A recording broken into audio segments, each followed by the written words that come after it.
আসসালামু আলাইকুম, কী অবস্থা সবার? এখন রাত বাজে 3টা কাস্টমারের জন্য একটা অর্ডার নিয়ে আসলাম। কাস্টমার লোকেশন হলো এই যে আমার সামনে। কিন্তু এমন একটা অর্ডারটা নিয়ে আসলাম আমি, কাস্টমারের কাছে কোনো ধরনের ক্যাশ নাই, সে নাকি কার্ডে পেমেন্ট করবে। আমাদেরকে কোনো রকম তালাবাতে কোনো মেশিন দেয় না। এখন এরকম কাস্টমারে কী করা যায় আপনারাই বলুন।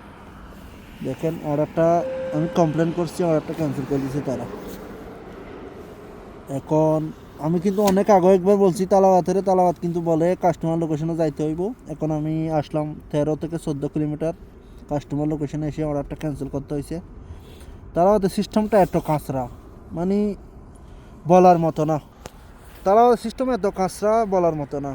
তারা এখন অর্ডারটা ক্যান্সেল করছে কাস্টমার লোকেশনে আসার আগে 1 ঘন্টা আগে আমি মেসেজ করলাম, কিন্তু তারা এই অর্ডারটা ক্যান্সেল করেনি।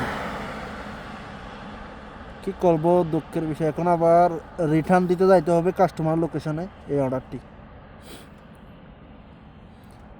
রেস্টুরেন্টে যাইতে হবে, কাস্টমার লোকেশনে না, সরি, রেস্টুরেন্টে যাইতে হবে এই অর্ডারটি নিয়ে রিটার্ন দেওয়ার জন্য। মনে করেন মেজাজটা কেমন লাগে আপনারা বলুন।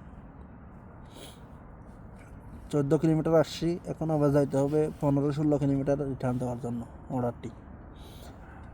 মানে খুব কষ্ট লাগে, এরকম অর্ডারগুলো আসলে খুব কষ্ট লাগে। দেখেন, সেখানে চলে আসছে। এখন যাইতে হবে আমার কাছে এই রেস্টুরেন্টে অর্ডারটা দেওয়ার জন্য। আমার পুরো 1 ঘন্টা এই অর্ডারটি খেয়ে নিল। খুবই দুঃখজনক, খুবই দুঃখজনক।